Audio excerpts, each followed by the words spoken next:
فلا أقسم بمواقع النجوم وإنه لقسم لو تعلمون عظيم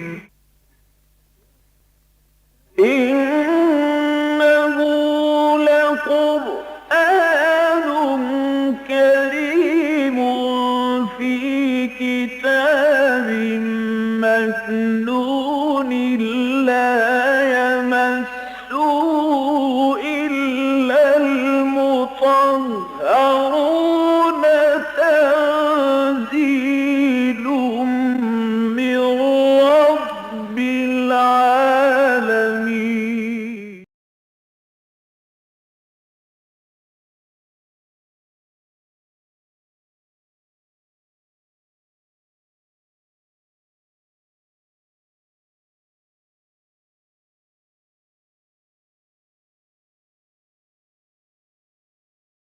أعوذ بالله من الشيطان الرجيم. بسم الله الرحمن الرحيم. قل يا عبادي الذين أسرفوا على أنفسهم لا تقنطوا من رحمة الله إن الله يغفر الذنوب جميعا إنه هو الغفور الرحيم. وأنيبوا إلى ربكم وأسلموا له من قبل أن يأتيكم العذاب ثم لا تنصرون. واتبعوا أحسن ما أنزل إليكم من ربكم من قبل أن يأتيكم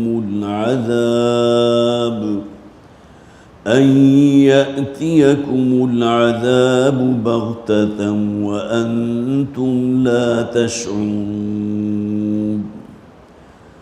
أن تقول نفس يا حسرة على ما فرطت في جنب الله وإن كنت لمن الساخرين.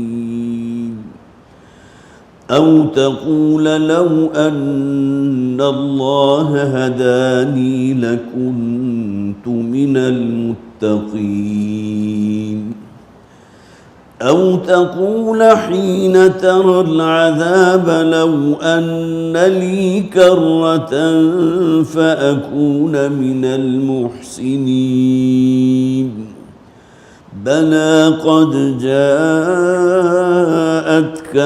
آياتي فكذبت بها واستكبرت وكنت من الكافرين. ويوم القيامة ترى الذين كذبوا على الله وجوههم مسودة أليس في جهنم مثوى للمتكبرين. وينجي الله الذين اتقوا بمفازتهم لا يمسهم السوء ولا هم يحزنون. الله خالق كل شيء وهو على كل شيء وكيل.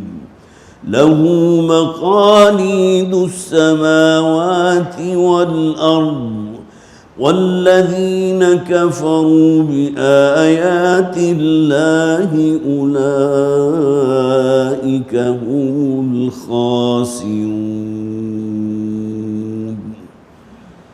صدق الله العظيم. رب اشرح لي صدري ويسر لي أمري واحلل عقدة من لساني يفقهوا قولي. اللهم ألهمنا رشدنا واعذنا من شرور أنفسنا آمین یا رب العالمین۔ سورہ زمر ہمارے زیر مطالعہ ہے۔ آج کی اس نشست میں میں نے پورا 6واں رکوع آپ کے سامنے تلاوت کیا ہے، اور اس رکوع کا آغاز ہوا اس آیت سے جو پچھلی مرتبہ ہمارے درس کے بالکل آخری حصے میں آئی تھی۔ قُلْ يَا عِبَادِيَ الَّذِينَ أَسْرَفُوا عَلَىٰ أَنفُسِهِمْ لَا تَقْنَطُوا مِن رَحْمَةِ اللَّهِ۔ اے نبی کہہ دیجئے، اے میرے وہ بندو جو اپنی جانوں پر ظلم ڈھاتے رہے ہو، جنہوں نے بڑی زیادتی کی ہے اپنے ساتھ، لا تقنطوا من رحمت اللہ، اللہ کی رحمت سے مایوس مت ہو۔ ان اللہ یغفر الذنوب جمیعا، یقیناً اللہ تعالیٰ تمام گناہوں کو معاف فرمانے والا ہے۔ انہ هو الغفور الرحیم، اور یقیناً وہ الغفور ہے، بہت ہی معاف فرمانے والا، مغفرت فرمانے والا، الرحیم، کمال مہربان۔ آپ کو یاد ہوگا کہ مسند احمد کی ایک روایت کا میں نے پچھلی مرتبہ حوالہ دیا تھا، اگرچہ بہت سی روایات اس آیت کی فضیلت میں موجود ہیں، لیکن یہ کہ واقعہ یہ ہے کہ یہ آیت مبارکہ جو ہے جس درجے نبی اکرم صلی اللہ علیہ وسلم کے لیے باعث مسرت اور باعث خوشی ہوئی تھی کہ مسند احمد میں ابن کثیر اپنی تفسیر میں لے کر آئے ہیں، یہ روایت موجود ہے کہ نبی اکرم صلی اللہ علیہ وسلم نے ارشاد فرمایا، اگر مجھے دنیا کی تمام نعمتیں اور خزانے بھی دے دیے جاتے اور اس کے مقابلے میں یہ ایک آیت پیش کی جاتی تو میں اس آیت کو قبول کر لیتا، اور ایک دوسری روایت میں کہ مجھے دنیا کے تمام خزانے اور نعمتیں مل جانے پر جو خوشی ہوتی اس سے زیادہ خوشی مجھے اس آیت مبارکہ کے نازل ہونے پر ہوئی، جس میں گویا کہ اللہ تعالیٰ ان بندوں کے لیے جو کہیں مایوس ہو چکے ہیں۔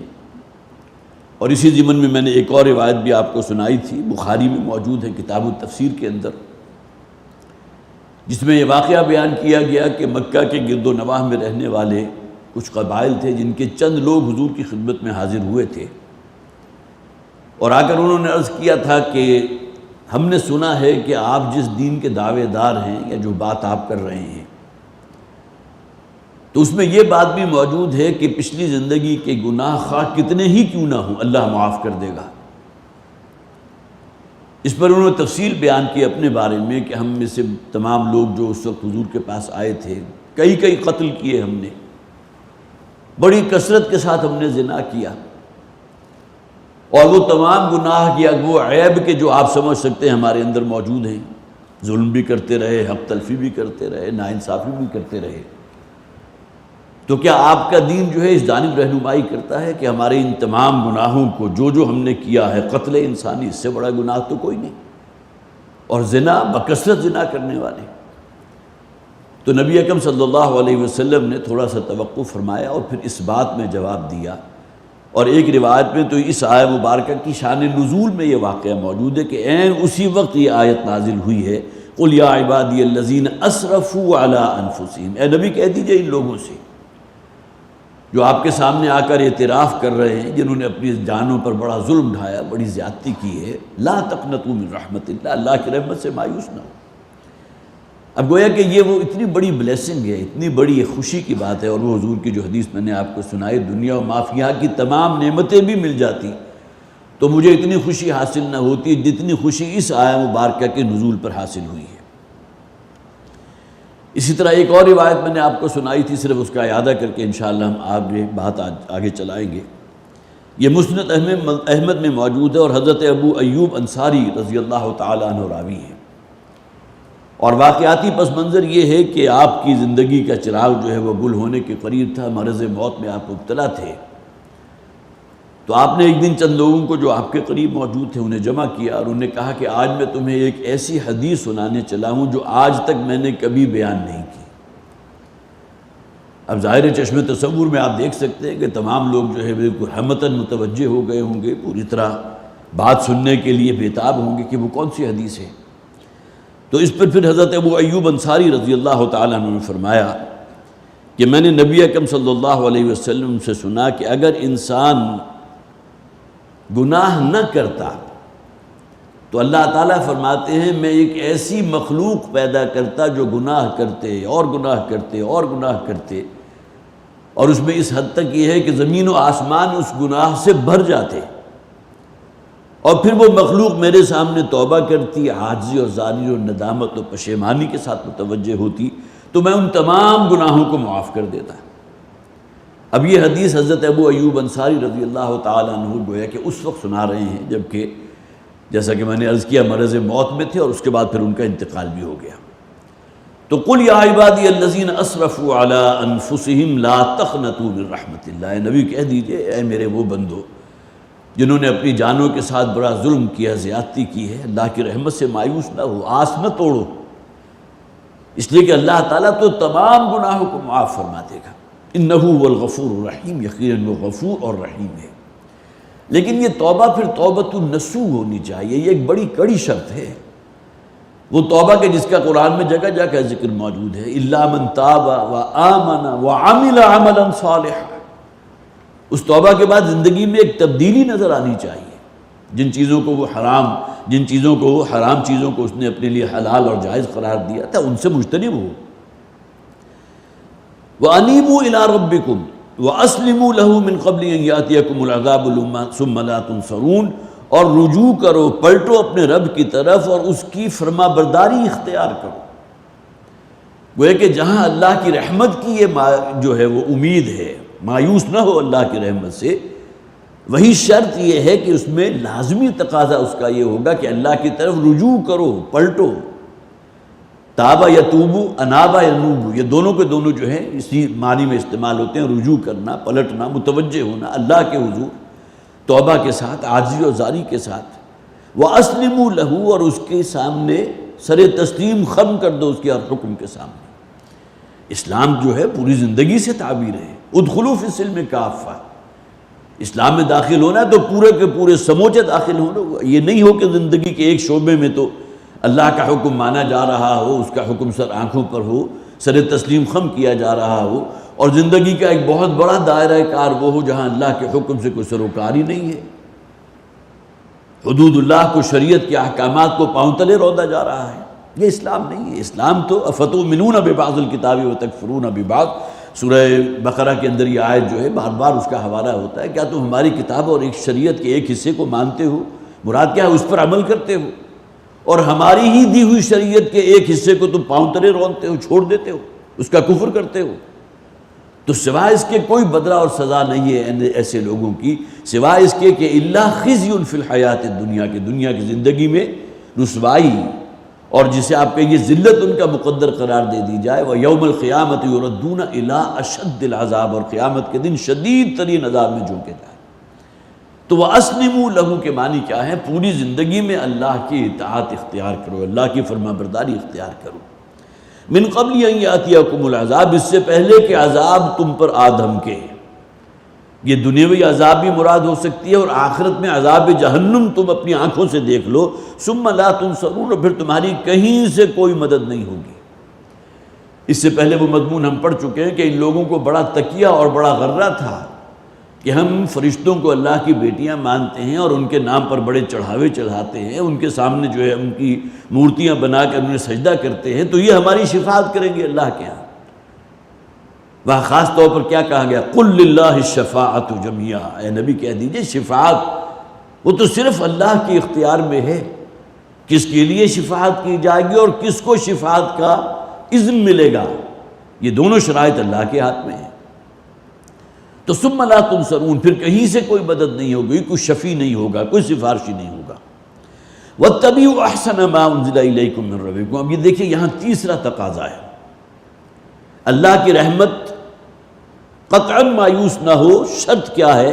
انیبوا الی ربکم، نمبر 2 واسلموا له من قبل ان یاتیکم العذاب، اللہ کے حضور انابت، رجوع اور سر تسلیم خم کر دینا اللہ کے ہر حکم کے سامنے۔ واتبعوا احسن ما انزل الیکم، اور تیسری شرط کیا ہے کہ وہ جو بہترین کلام اللہ تعالیٰ نے نازل فرمایا ہے اس کا اتباع کرو۔ یہ مضمون بھی قرآن میں بہت سے مقامات پر آیا۔ سورہ تغابن کے جو ہمارے منتخب نصاب کا بڑا مرکزی بڑا جامع درس ہے، وہاں کیا فرمایا گیا؟ فآمنوا باللہ ورسولہ والنور الذی انزلنا، ایمان لاؤ اللہ پر اور اللہ کے رسول پر اور اس نور پر جو ہم نے نازل فرمایا۔ یہاں نور سے مراد تو قرآن حکیم ہے، وہ نور جو اللہ نے نازل فرمایا۔ اسی طرح جہاں ذکر ہوا اللہ تعالیٰ خلافت اور تمکن عطا فرمائے گا، اور اللہ کا پختہ وعدہ، وعد اللہ الذین آمنوا وعملوا الصالحات منکم لَيَسْتَخْلِفَنَّكُمْ فِي الْأَرْضِ، وہ لازماً تمہیں خلافت عطا فرمائے گا۔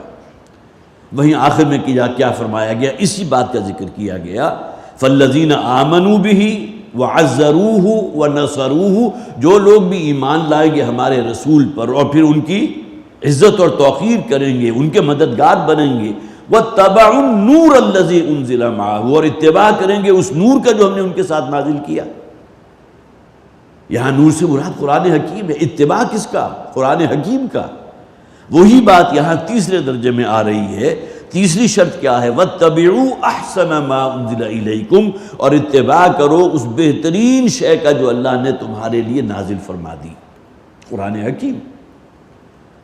اور احسن الحدیث کی اصطلاح اسی صورت میں ہم نے پڑھی، آیت نمبر 23 میں، اللہ نزل احسن الحدیث کتاب متشابہا، اللہ نے نازل فرمایا ہے یہ بہترین کلام، احسن الحدیث، بہترین کلام۔ یہاں احسن ما انزل الیکم، جو شے تم پر نازل کی گئی اس میں جو بہترین ہے اس کی تمہیں پیروی کرنا تم پر لازم ہے۔ واتبعوا احسن ما انزل الیکم، معلوم ہوا یہ 3 سیڑھیاں ہیں۔ پہلی سیڑھی انابت اللہ کی طرف، رجوع، متوجہ ہو جانا اللہ کی طرف۔ دوسرے پوری زندگی میں اللہ کے مطیع فرمان بن جانا، واسلموا، اور تیسرے نمبر پر واتبعوا احسن ما انزل الیکم، اور اتباع کرو جو شے تم پر نازل کی گئی تمہارے رب کی طرف سے، اس میں بہترین شے کا مراد قرآن حکیم ہے۔ احسن الکلام بھی ہے، ایک تفسیر بھی موجود ہے احسن البیان کے نام سے، اسی طرح احسن الحدیث یہ قرآن حکیم ہے۔ آگے فرمایا من قبل ان یاتیکم العذاب، اس سے پہلے کہ تم پر وہ عذاب آ جائے، بغتتاً، اچانک۔ دنیاوی عذاب بھی جو مختلف اقوام پر آیا تو کوئی پیشگی انہیں وار نہیں کیا گیا تھا۔ رسول ہمیشہ کہتے رہے اللہ کو ایک مانو۔ ہر رسول کی بات جو قرآن نقل کرتا ہے وہ کہ یا قوم اعبدوا اللہ ما لکم من الہ غیرہ، اللہ کے سوا کوئی معبود نہیں ہے، اسی کی فرما برداری اور بندگی اختیار کرو۔ اب قوم جب ہر درمی میں اور ضد اور عناد میں ایک حد سے آگے بڑھ جاتی ہے پھر اللہ کا عذاب آتا ہے، اور رسول بار بار یہ وعید سناتے رہے ہیں۔ نبی اکرم صلی اللہ علیہ وسلم بھی جب یہ مکی صورتیں آپ پر نازل ہوئی جس میں عذاب کا ذکر تھا، تو ان صورتوں کے نزول پر تو حضور پر اچانک بڑھاپے کے آثار نمودار ہو گئے تھے۔ سورہ یونس ہے، سورہ ہود ہے، جن میں ان اقوام کا ذکر ہے جنہیں اللہ تعالیٰ نے تباہ کر دیا، برباد کر دیا، اس لیے کہ انہوں نے رسول کی دعوت کو رد کیا تھا۔ اور ظاہر ہے کہ یہ اثرات تھے جو نبی اکرم صلی اللہ علیہ وسلم کی طبیعت پر تھے کہ کہیں ایسا نہ ہو کہ میری قوم کے لیے بھی وہ وقت جو ہے وہ بالکل ان کے سر پر آ کھڑا ہو کہ اس قوم کو بھی ہلاک کر دیا جائے، اس لیے کہ 10 برس ہو گئے، 12 برس ہو گئے دعوت کا کام کرتے ہوئے محمد رسول اللہ صلی اللہ علیہ وسلم۔ یستعجلونک بالعذاب، اس موقع پر بھی جو ان لوگوں کی ہٹ دھرمی تھی وہ کیا تھی کہ جس عذاب کی آپ ہمیں وعید سنا رہے ہیں، دھمکی سنا رہے ہیں، وہ عذاب لے آئیے، ہم اسے ویلکم کرنے کو تیار ہیں، بڑی جلدی مچا رہے ہیں اس عذاب کو قبول کرنے کے لیے۔ تو وہ عذاب بغتتاً، اچانک تم پر آ سکتا ہے، وانتم لا تشعرون، اور تمہیں اس کا شعور بھی نہیں ہوگا۔ ہر انسان کی قیامت اس کی موت کی شکل میں اس کے سر پر مسلط ہے، ایک تلوار لٹک رہی ہے، کسی لمحے بھی آ سکتی ہے۔ لہٰذا اس کا معاملہ جو ہے صرف ان قوموں کے ساتھ نہ کیجیے گا جن پر اللہ کا عذاب آیا اور اچانک آ دھمکا، بلکہ ہماری موت بھی ہے جو اصل میں ہماری قیامت ہے۔ من مات فقط قامت قیامتہ، اور ہمیں اس کا شعور بھی نہیں ہوگا اور اچانک اللہ تعالیٰ اس موت کو ہم پر مسلط کر دے گا۔ اب یہاں 3 آیات ہیں جس میں بڑی ایک حسرت کی بات کہی گئی ان لوگوں کی طرف سے جو اب جہنمی ہیں، جن کا اخروی انجام جو ہے جہنم کی دہکتی ہوئی آگ ہے۔ ان تقول نفس یا حسرت علی ما فرطت فی جنب اللہ، مبادا یہ کہ کوئی جان اس وقت یہ پکارے ہائے ہماری شامت، یا حسرتا، قرآن حکیم یہ انداز اختیار کرتا ہے، یا ویلتا، یا حسرتا، یہ ہماری شامت اعمال ہے کہ ہمیں یہ دن دیکھنا جو ہے ہمارے نصیب میں تھا کہ جہنم دیکھ رہی ہے۔ تو ان تقول نفس یا حسرتا، ہائے افسوس، ہائے ہماری شامت، علی ما فرطت فی جنب اللہ، وہ زیادتیاں جو میں نے اللہ کی جناب میں کی، اللہ کے حقوق میں جو میں ظلم کرتا رہا، حق تلفی کرتا رہا۔ سب سے بڑا ظلم تو شرک ہے، اللہ کے سوا کسی اور کو حاجت روا اور مشکل کشا سمجھنا، کسی اور سے استمداد یعنی کہ مدد حاصل کرنا، کسی اور کو اس کا ذریعہ سمجھنا، کسی استان پر حاضر ہو کر کسی قبر کے پاس جا کر اسے سجدہ کرنا یا اس کی دہائی دینا، بدترین شرک۔ تو یہ جو زیادتی میں نے اللہ کی جناب میں کی ہے، جو ظلم میں کرتا رہا، جو حق تلفی کرتا رہا، توحید کو ٹھکرا کر میں نے شرک کی زندگی اختیار کی، شرک ہی پر قائم رہا۔ مکی صورت ہے، اولین مخاطب تو وہی مشرکین ہیں۔ تو سب سے بڑی کوتاہی اور سب سے بڑا ظلم جو اللہ کی جناب میں انسان کرتا ہے وہ تو شرک ہے۔ علی ما فرطت فی جنب اللہ۔ اور دوسری ڈائمنشن اس کی کیا ہوگی کہ اللہ کے حکم کے مقابلے میں نے اپنے نفس کی اطاعت کی، یہ بھی تو شرک ہے نا۔ یہ مضمون بارہا بیان ہوتا رہا، ارائیت من اتخذ الہہ ہوا، کیا آپ نے غور کیا اس شخص کی حالت پر جس کے جی میں جو کوئی نفسانی خواہش انگڑائی لے کر اٹھی اسے پورا کر دیا، حالانکہ خوب جانتا ہے، اچھی طرح سمجھتا ہے کہ اللہ نے اس بات کو حرام قرار دیا ہے، غلط ہے، لیکن اس کے باوجود نفسانی خواہشات، جسے کہا گیا نا وہ تین چیزیں جو انسان کو ہلاک کر دینے والی ہیں، فَهَوًا مُتَّبَعًا، وہ خواہش نفس کے جس کی اتباع کر لی جائے۔ تو عَلَى مَا فَرَّطْتُ فِي جَنبِ اللَّهِ، یہ بھی بہت بڑی حق تلفی ہے کہ اللہ کا حکم پس پش ڈال کر انسان اپنے نفس کے حکم کو قبول کرے، اس کی اطاعت کرے۔ اور پھر یہ کہ جو قرآن حکیم کا مذاق اور تمسخر اڑایا جاتا رہا، شاعر اور مجنون کہا جاتا رہا۔ اولین مخاطب تو ان آیات کے وہی ہیں نا، مشرکین مکہ۔ تو ان تقول نفس یا حسرت علی ما فرطت فی جنب اللہ، مبادا کہ وہ دن آ جائے کہ جب کہ تم بڑی حسرت اور یاس سے یہ کہو، ہائے ہماری شامت، جو زیادتی اور ظلم ہم نے اللہ کی جناب میں کیا، وَإِن كُنتُ لَمِنَ السَّاخِرِينَ، اور میں تو ہمیشہ جو ہے ٹھٹھا اور مذاق ہی اڑاتا رہا۔ جو دعوت تھی محمد کی صلی اللہ علیہ وسلم، گویا کہ میں نے تو اپنا ہدف اور ٹارگٹ یہ بنا لیا کہ اس کی نفی کرنی ہے اور اس کی ہنسی اور ٹھٹھے میں اس کو اڑا دینا ہے۔ او تقول لو ان اللہ ہدانی لکنت من المتقین، اور یہ بھی انسان کی وہی بڑی حسرت اور یاس کے ساتھ جو الفاظ اس کی زبان پر آئیں گے، یا تم یہ مبادہ یہ کہو کہ کاش کہ اللہ تعالیٰ نے مجھے ہدایت ہی دے دی ہوتی، لکنت من المتقین، اور پھر میں متقین میں سے ہو جاتا۔ اب یہاں سیدھی سی بات ہے، اللہ تعالیٰ زبردستی تو کسی کو ہدایت نہیں دیتا۔ دل کسی بات کی گواہی دے کہ بات حق ہے اور انسان اس بات کو کچل دے، جیسا کہ قرآن میں کہا گیا نا، کما لم یؤمنوا بہ اول مرہ، ایک مرتبہ حقیقت منکشف انسان پر ہو جائے اور دل گواہی دے کہ بات یہ صحیح ہے، انسان اگر اسے قبول نہ کرے، لیت و لحل سے کام لے، تو اس کا نتیجہ کیا نکلتا ہے؟ انسان کے دل کے اوپر پھر پردے اور غلاف پڑ جاتے ہیں، اور بالآخر یہی پردے اور غلاف ہوتے ہیں جو اس درجے دبیز ہو جاتے ہیں، دل بالکل بند ہو جاتا ہے، جسے قرآن کہتا ہے نا، ختم اللہ علی قلوبہم۔ اگرچہ نسبت اللہ تعالیٰ اپنی طرف لے رہے ہیں کہ ہم نے ان کے دلوں پر، اللہ نے ان کے دلوں پر مہر کر دی، اللہ نے ان کے دلوں کو بند کر دیا، طبع اللہ علی قلوبہم، لیکن اصلاً تو یہ انسان کی اپنی کمائی ہے، اس پر حق منکشف ہوا، دل نے گواہی دی کہ بات جو محمد کہہ رہے ہیں وہ سچ ہے، لیکن اپنے ویسٹڈ انٹرسٹ ہیں، مفادات ہیں، لیت و لعل سے کام لے رہے ہیں۔ اسی طرح کا معاملہ ہمارے ہاں ابھی حج کی عبادت گزری ہے، بہت بڑا ہمارے دین میں جو عبادات کا نظام ہے، افضل العبادت اسے کہا گیا، لیکن کتنے ہی لوگ وہ ہیں جو اس کے اندر سستی کرتے ہیں۔ استطاعت ہے، بہت کچھ ہے، لیکن اس کے باوجود جو ہے حد کو ٹال مٹول کر رہے ہیں، سستی سے کام لے رہے ہیں، آگے بات ٹال رہے ہیں۔ اگر ان آیات کی آپ تلاوت کیجئے تو اس میں تو بڑے سخت الفاظ ہیں، وَلِلَّهِ عَلَى النَّاسِ حِجُّ الْبَيْتِ مَنِ اسْتَطَاعَ إِلَيْهِ سَبِيلًا، جن لوگوں کو بھی استطاعت حاصل ہو چکی ہو، جس طرح صاحب نصاب، جیسے ہی ایک نصاب سے اوپر انسان پہنچے گا تو فوراً زکوٰۃ فرض ہو جائے گی۔ یہی معاملہ حج کا ہے کہ جب استطاعت اور انسان اس کو خود اسیس کر سکتا ہے کہ وہ کسی کا مقروض نہیں ہے، اس کے پاس اتنا کچھ پس انداز کیا ہوا موجود ہے کہ اس کی غیر موجودگی میں اس کے گھر والے بھوکے نہیں رہیں گے، ان کی تمام ضرورتیں، ان کے ایکسپنسز جو ہیں وہ میٹ ہوتے رہیں گے، بلکہ اس سے بھی کہیں آگے اس کے پاس جو ہے اس سے بڑھ کر بہت کچھ موجود ہے، اس کے باوجود ہیلے ہیں، بہانے ہیں، اور کچھ نہیں ہے کہ ابھی اس دفعہ موڈ نہیں ہے۔ لیکن یہ کہ وہاں آگے کیا فرمایا، وَمَنْ كَفَرَ، اور جو شخص بھی اس حقیقت کا انکار کرے گا، یہاں حج کی عبادت کا انکار وہ بھی مراد لیا جا سکتا ہے، لیکن یہ کہ یہاں اصل میں گویا کہ ناشکری کا وہ درجہ کہ جہاں انسان کو پوری طرح استطاعت بھی حاصل ہو، مقدرت بھی حاصل ہو، اور اس کے باوجود وہ حج نہ کر رہا ہو۔ تو یہاں بھی یہ فرمایا گیا لو ان اللہ ہدانی لکنت من المتقین، اگر اللہ تعالیٰ مجھے ہدایت دے دیتا تو میں بھی آج کامیاب لوگوں میں سے ہوتا، متقین میں سے ہوتا۔ او تقول حین تری العذاب، اب یہاں تیسری بات آ گئی، مبادا وہ یہ کہے کہ جب کہ وہ عذاب کو اپنی نگاہوں سے دیکھ لے گا۔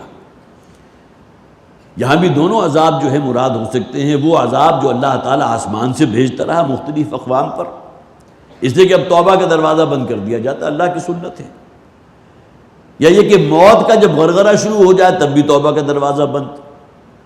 اور تیسرے جو فرمایا گیا، جو خاص طور پر سیاق و سباق اگر ہمارے سامنے ہو، تو یہاں جہنم کا عذاب ذکر ہے، او تقول حین تری العذاب، مبادا وہ کہے جب کہ وہ اس جہنم کے عذاب کو اپنی نگاہوں سے دیکھ رہا ہو، لو ان لی کرۃ فاکون من المحسنین، کاش کہ مجھے ایک موقع اور مل جائے، ایک دفعہ دوبارہ چند دنوں کے لیے دنیا کی زندگی میں دوبارہ بھیج، حیات دنیاوی گویا کہ جو چھوڑ آئے اس میں کچھ ایکسٹینشن ہو جائے، اس میں کچھ دوبارہ جو ہے مجھے موقع مل جائے وہیں دنیا کی زندگی میں کچھ عمل کرنے کا، فاکون من المحسنین، تو میں انتہائی نیکوکار لوگوں میں سے ہو جاؤں گا۔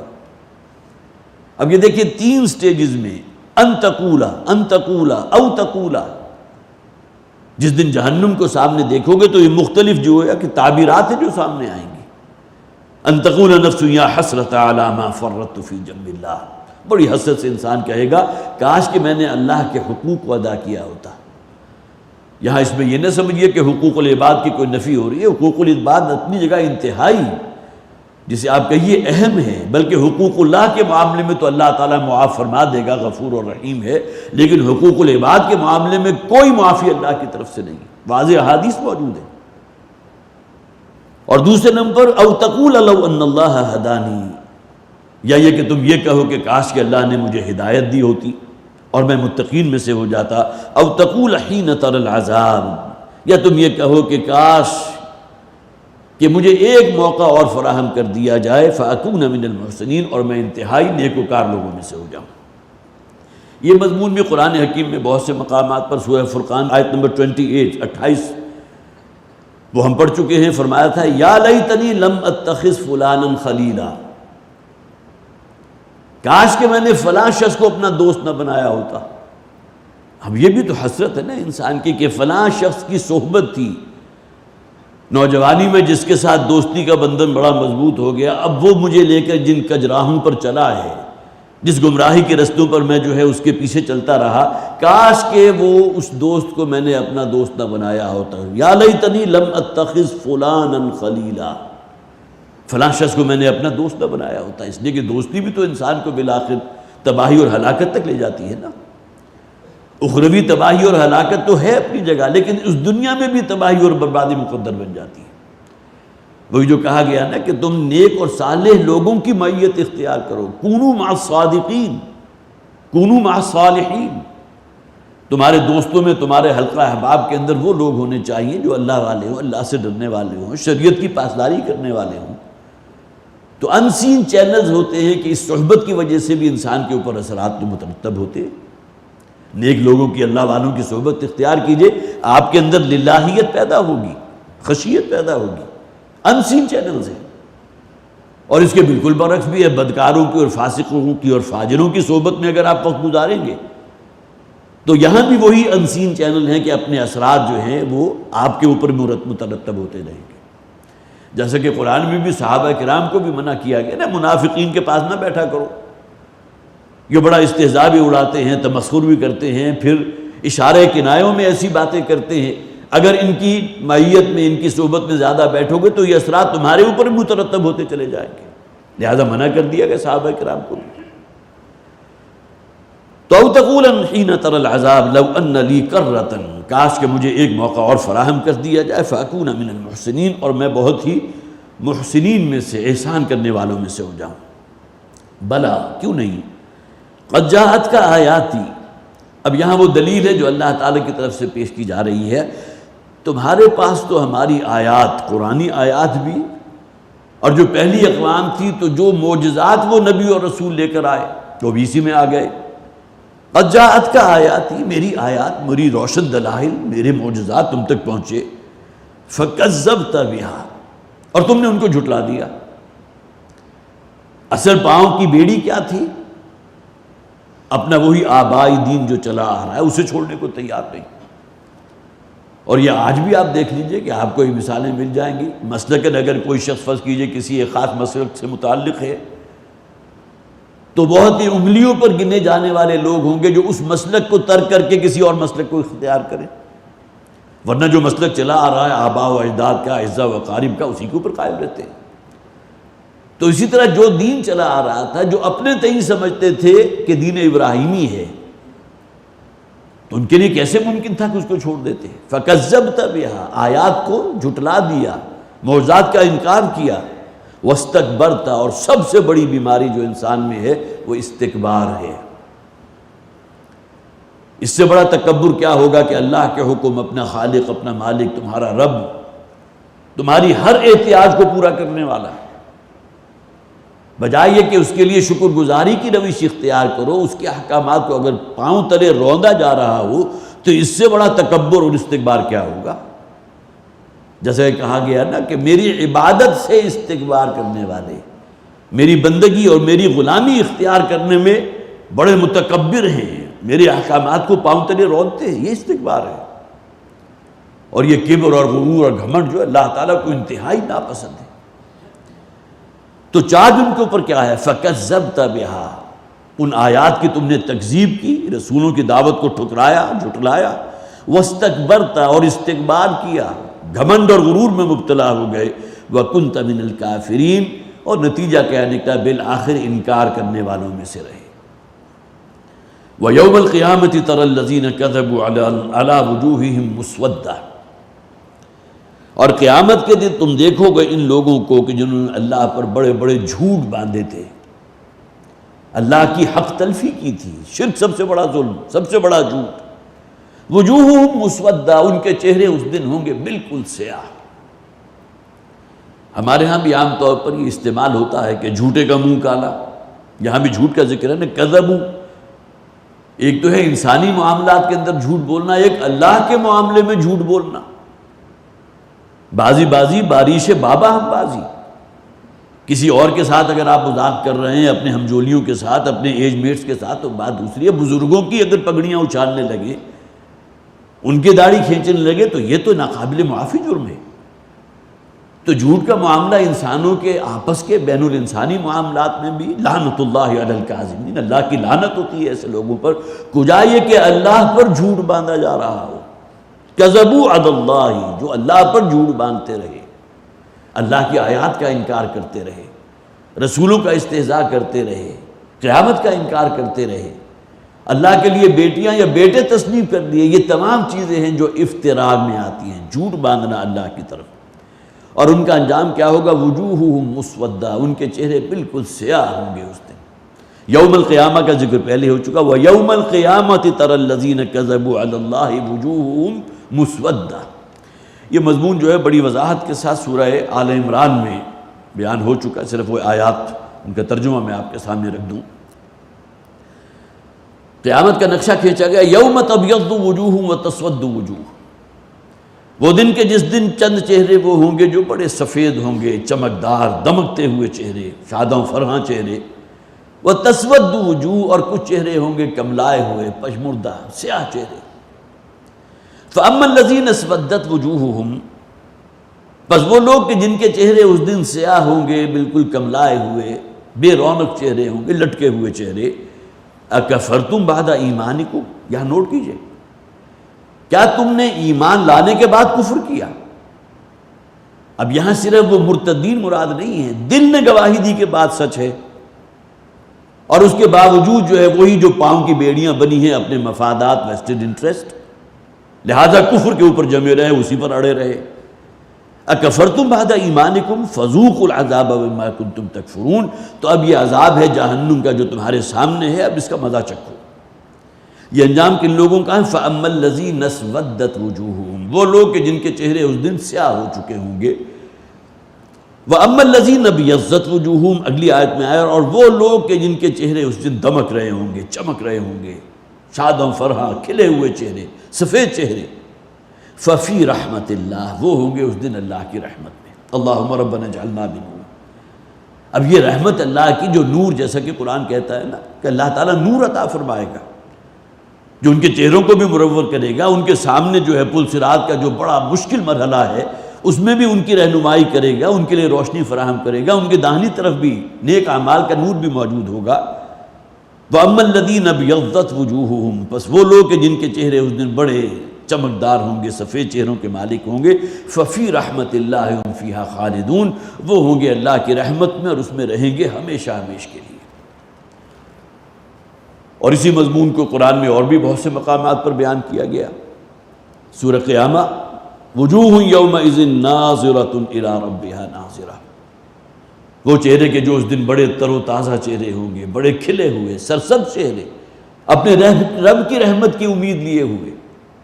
ووجوہ یومئذ باسرۃ، یہاں مسودہ کہا گیا، وہاں باسرہ کہا گیا. باسرہ کسے؟ بالکل مایوس، مایوسی جن کے چہروں پر تھپی ہوئی ہوگی، لٹکے ہوئے ہیں، بے رونق چہرے ہیں. وَوُجُوهٌ يَوْمَئِذٍ بَاسِرَةٌ تَظُنُّ أَن يُفْعَلَ بِهَا فَاقِرَةٌ، اور وہ خوب گمان کر رہے ہوں گے، انہیں یقین ہوگا اس بات کا کہ اب ان کے ساتھ وہ سلوک ہونے والا ہے جو ان کی ریڑھ کی ہڈی کو چکنا چور کر دے گا. انجام تو سامنے نظر آ رہا ہے. اسی طرح سورہ عبس میں فرمایا گیا وَوُجُوهٌ يَوْمَئِذٍ مُسْفِرَةٌ ضَاحِكَةٌ مُسْتَبْشِرَةٌ. ان مقامات پر تو صرف ایک اصطلاح استعمال ہوئی تھی، سورہ عبس میں 3 اصطلاحات.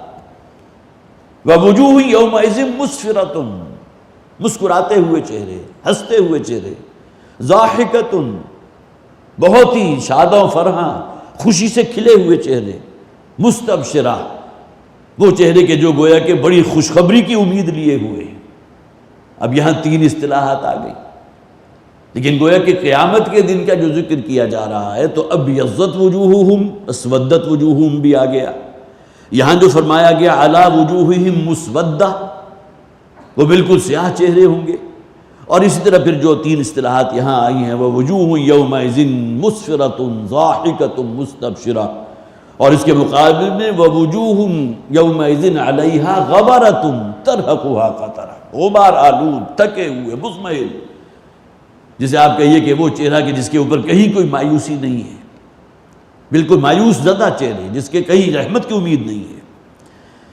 تو وَيَوْمَ الْقِيَامَةِ تَرَى الَّذِينَ كَذَبُوا عَلَى اللَّهِ وُجُوهُهُمْ مُسْوَدَّةٌ أَلَيْسَ فِي جَهَنَّمَ مَثْوًى لِلْمُتَكَبِّرِينَ، کیا جہنم ہی ٹھکانہ نہیں ہوگی ان لوگوں کی کہ جنہوں نے تکبر اختیار کیا. دیکھیے اس سے پہلے بھی ہم نے پڑھا ایک آیت پہلے، بَلَا قَدْ جَاءَتْكَ آيَاتِي فَكَذَّبْتَ بِهَا وَاسْتَكْبَرْتَ، اور یہاں پھر آ گیا أَلَيْسَ فِي جَهَنَّمَ مَثْوًى لِلْمُتَكَبِّرِينَ. گویا کہ یہاں وہی بات ہے کہ اس سے بڑا استکبار کوئی نہیں ہے کہ اپنے رب، اپنے خالق، اپنے مالک کے احکامات کو انسان پاؤں تلے روندے اور اپنے آپ کو فوقیت دے اللہ کے احکامات پر عمل کرنے سے. وَيُنَجِّ اللَّهُ الَّذِينَ اتَّقَوْا بِمَفَازَتِهِمْ، اور اللہ تعالیٰ نجات عطا فرمائے گا، بچا لے گا ان لوگوں کو جنہوں نے تقوی اختیار کیا. وہ مضمون ہم پڑھ چکے، ان اللہ یغفر الذنوب جميعا، اللہ تعالیٰ تمام گناہوں کو معاف فرما دے گا. شرائط آگے بیان کر دی گئی، وَأَنِيبُوا إِلَىٰ رَبِّكُمْ، نمبر 1، وَأَسْلِمُوا لَهُ مِن قَبْلِ أَن يَأْتِيَكُمُ الْعَذَابُ، فرما برداری اختیار کرو اپنے رب کی.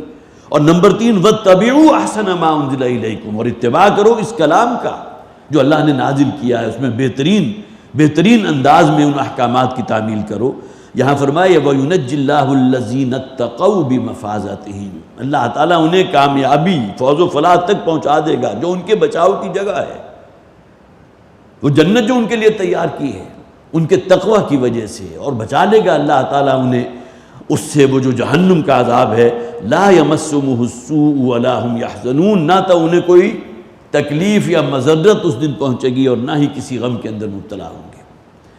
آگے بھی نقشہ کھینچا جائے گا، وسیق الذین اتقوا الی الجنۃ زمرا، اور لے جایا جائے گا بڑی عزت اور اکرام کے ساتھ ان لوگوں کو جنہوں نے تقوی کی روش اختیار کی تھی. یہاں بھی وہی تقوی آ گیا. تو اصل شے جو درکار ہے مجھ سے اور آپ سے وہ اصل میں تقویٰ ہے. جیسا کہ حدیث میں بھی آیا کہ اللہ کا خوف، اللہ سے ڈرنا، خواہ تم علانیہ ہو خواہ اپنے پوشیدہ طور پر مخفی ہو. گویا کہ وہ الفاظ جو حدیث کے ہیں التقویٰ فی السر والعلانیہ، یہ نہ ہو کہ تقویٰ صرف لوگوں کو دکھانے کے لیے ہو اور صرف لباس تقویٰ جو ہے وہی ظاہر تقویٰ سامنے موجود ہو اور انسان کی جلوت جو ہے، جلوت کے مقابلے میں اس کی خلوت جو ہے اس کے بالکل برعکس ہو. اللہ خالق کل شیء، اللہ تعالیٰ ہر شے کا خالق ہے. وَهُوَ عَلَىٰ كُلِّ شَيْءٍ وَكِيلٌ، اور وہی ہر شے پر نگہبان ہے. لَهُ مَقَالِيدُ السَّمَاوَاتِ وَالْأَرْضِ، اسی کے ہاتھ میں کنجیاں ہیں زمین و آسمان کی. مراد کیا ہے؟ اختیار اسی کا ہے. جس طرح کہیں بھی آپ داخل ہونے کے لیے اگر کوئی لاک ہے تو اس کو کھولیں گے تو آپ اندر داخل ہوں گے نا. اسی طرح یہ کائنات جو ہے جو قرآن میں کہا گیا نا، اس نے اس زمین و آسمان کو 6 دنوں میں پیدا کیا. ثم استوى علی العرش، اور اس کے بعد وہ متمکن ہو گیا عرش پر. گویا کہ اس پوری کائنات کا کنٹرول اب اللہ کے پاس ہے. یہ کائنات کتنی وسیع و عریض ہے اس کے بارے میں ہمارے الفاظ نہیں ہے کہ اس کا احاطہ کر سکے. لیکن یہ جو چھوٹی سی ہماری زمین ہے، جو گلوب ہے، اس پر بھی ہواؤں کا چلنا ہے، بارش کا برسنا ہے، زلزلے ہیں، سونامی ہے، یہ کیسے ہو رہے ہیں؟ گویا کہ جسے آپ کہیے کہ مائکروسکوپیکلی بھی، جو مائکروسکوپیکلی سب سے چھوٹی شے ہو سکتی ہے وہ زمین، اس میں بھی ہر شے جو وقوع پذیر ہو رہی ہے. ما اصاب من مصیبت فی الارض ولا فی انفسکم الا فی کتاب من قبل ان نبرأها، کوئی واقع ہونے والی یا کوئی حادثہ یا کوئی تبدیلی پیدا نہیں ہوتی جب تک کہ اللہ کا اذن نہ ہو. اللہ کے علم کتاب میں پہلے سے لکھا ہوا موجود ہے. ما اصاب من مصیبت الا باذن اللہ، تمہاری جان پر بھی کوئی شے واقع نہیں ہو سکتی، کوئی تکلیف، کوئی مضرت، کوئی بیماری، جب تک کہ اللہ کا حکم نہ ہو. الا باذن اللہ، اللہ کے حکم کے بغیر کچھ نہیں ہو سکتا. تو اس پوری کائنات پر اللہ کا اختیار ہے. یدبر الامر، جیسا کہ فرمایا گیا نا، وہ اپنے حکم، اپنے جو بھی امر ہے اس کی تدبیر فرماتا ہے. لہو مقالید السماوات والارض، اس کے پاس ہے کنجیاں، اسی کے پاس اختیار ہے. بادشاہی بھی اسی کی ہے، راج بھی اسی کا ہے، حکومت بھی اسی کی ہے زمین و آسمان پر. والذین کفروا بآیات اللہ اولئک هم الخاسرون، اور جو لوگ بھی اللہ کی آیات کا کفر کرتے ہیں. آیات قرآنیہ، یہ مکی صورت ہے. جو بھی مکہ کے رہنے والے تھے ابتدائی کفر انہوں نے کس کا کیا؟ حضور کی دعوت کو رد کیا، قرآن حکیم کی آیات کا کفر کیا، اس کا انکار کیا. اولئک هم الخاسرون، یہی وہ لوگ ہیں جو تباہی اور ہلاکت سے دوچار ہونے والے ہیں. قل افغیر اللہ تأمرونی اعبد ایھا الجاہلون. اب یہ آخری 2 رکوع جو سورہ مبارکہ کے ہیں بہت ہی جامع ہیں، اور یہ والد محترم ڈاکٹر اسرار احمد صاحب رحمۃ اللہ علیہ کو بھی انتہائی محبوب تھا یہ مقام. اور مجھے بھی یاد ہے، اور جو حضرات بھی ان کے پیچھے جہری نمازیں جو ہیں وہ ادا کرتے رہے، ان کے بھی یادداشت میں محفوظ ہوگا کہ فجر کی نماز ہو یا کوئی اور عشاء کی جس میں کوئی طویل قرات ہوتی ہے، تو ہمیشہ جو ہے ڈاکٹر صاحب اللہ تعالیٰ مغفرت فرمائے انہی آیات کو اکثر و بیشتر پڑھا کرتے تھے اور خاص انداز میں پڑھتے تھے. گویا کہ وہ کہ جس کو علامہ اقبال نے کہا نا، تیرے ضمیر پر جب تک نہ ہو نزول کتاب، براہ کو شاہ نہ راضی نہ صاحب کشاف. تو ان آیات کو مجرد سنتے ہوئے بھی انسان ان کے اثرات جو ہے وہ محسوس کرتا تھا اپنے دل کے اوپر. تو قل افغیر اللہ تأمرونی اعبد ایھا الجاہلون، اے نبی کہہ دیجئے کیا تم مجھے حکم دیتے ہو کہ میں عبادت کروں، پوجا کروں، پکاروں اللہ کے سوا کسی اور کو؟ ایھا الجاہلون، اے جاہلو. یہ کہ قرآن حکیم جو انداز اختیار کرتا ہے اس میں کوئی معاذ اللہ بڑے سخت الفاظ نہیں ہے، لیکن یہ جاہل کا لفظ تو یہاں ہے. ہمارے ہاں عام طور پر جاہل کا لفظ جو ہے وہ ایک گالی کے طور پر استعمال ہوتا ہے، اور عموماً استعمال ہوتا ہے عالم کے مقابلے میں جاہل. لیکن یہ کہ اس جہالت کا جو قرآن کہہ رہا ہے جسے جاہل، اس کے اندر جذباتی پن ہے، شارٹ ٹیمپرڈ آدمی جو بغیر کچھ سوچے سمجھے جو اچانک فیصلہ کر لے اس کے اوپر خوب جم بھی جائے، یہ جاہل کہلاتا ہے. جبکہ قرآن حکیم اس کے مقابلے میں حکمت ہے. وَلَقَدْ آتَيْنَا لُقْمَانَ الْحِكْمَةَ أَنِ اشْكُرْ لِلَّهِ. گویا کہ جہالت ہے اگر ایک انتہا، تو دوسری انتہا جو ہے اس کی حکمت ہے، دانائی ہے، دانش ہے، وزڈم ہے. فَقَدْ أُوتِيَ خَيْرًا كَثِيرًا، جیسا کہ کہا گیا وَمَن يُؤْتَ الْحِكْمَةَ فَقَدْ أُوتِيَ خَيْرًا كَثِيرًا. جس شخص کو بھی اللہ تعالیٰ حکمت عطا فرما دے اسے تو گویا کہ بہت بڑا خزانہ عطا ہو گیا، دانش. اور اس کے اندر علم و فکر کی ایک پختگی، اصل شے تو یہ مطلوب ہے۔ تو جاہل کسے کہیں گے؟ جو جذباتی انسان ہے، اکھڑ انسان۔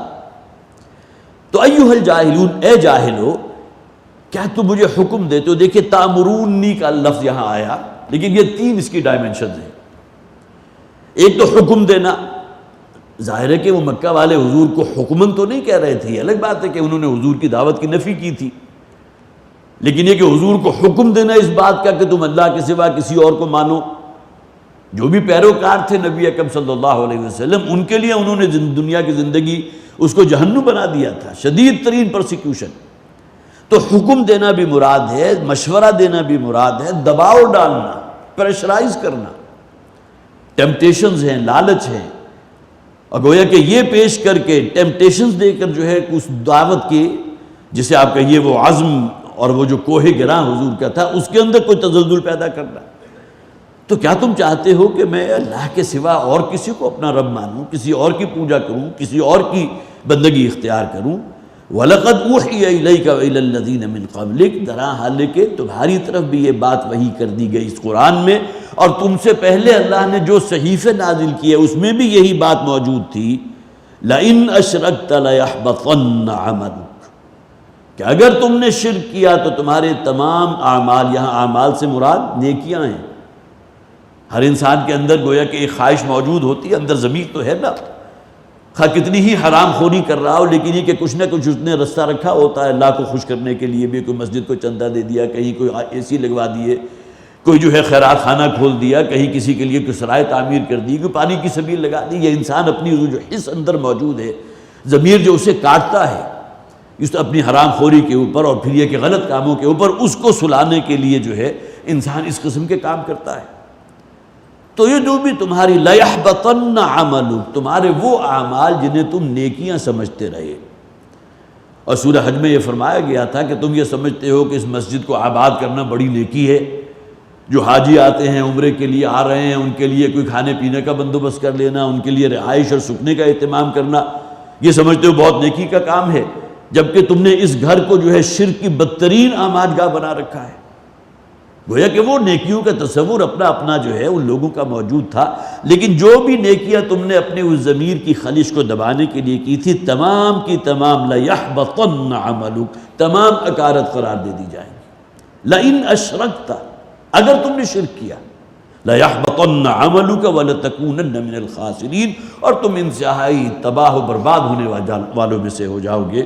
بَلِ اللَّهَ فَاعْبُدْ وَكُن مِّنَ الشَّاكِرِينَ، یہاں دیکھیں عبادت اور شکر گزاری، یہ دونوں یہاں اکٹھا ان کو احاطہ کر لیا گیا، بلکہ اللہ ہی ہے کہ جس کی تم پر پرستش لازم ہے۔ پوجو تو اللہ کو پوجو، اسی کو اپنا رب مانو، اسی کا حکم مانو، عبادت کے تمام تقاضے ادا کرو۔ وَكُن مِّنَ الشَّاكِرِينَ، اور ہو جاؤ شکر گزار لوگوں میں سے۔ گویا کہ عبادت کی انتہا بھی شکر گزاری ہے، جیسا کہ سورہ لقمان کا بھی میں نے آپ کو حوالہ دیا تھا، وَلَقَدْ آتَيْنَا لُقْمَانَ الْحِكْمَةَ أَنِ اشْكُرْ لِلَّهِ، حکمت اور دانائی اور عقل و شعور کی پختگی، اس کی انتہا کیا ہے؟ عملاً اس کا مظہر کیا ہوگا؟ شکر گزاری اللہ کے لیے۔ اور یہاں دیکھیے عبادت، اور عبادت وہ جو ہم پہلے پڑھ چکے، فَاعْبُدِ اللَّهَ مُخْلِصًا لَهُ الدِّينَ، خلوص فی العبادت، اخلاص فی العبادت، اللہ کی فرما برداری اختیار کرنا اور کلیتاً اپنے آپ کو اللہ کا مطیع فرمان کرنا۔ وَكُن مِّنَ الشَّاكِرِينَ، اور اللہ کے شکر گزار بندوں میں سے بن جاؤ۔ اللہ تعالی ہمیں واقعتاً عبادت کے تقاضے ادا کرنے کی توفیق عطا فرمائے، اور ہمارا شمار جو ہے شکر گزار لوگوں میں سے فرمائے۔ بارک اللہ لی ولکم فی القرآن العظیم، ونفعنی وإیاکم بالآیات والذکر الحکیم۔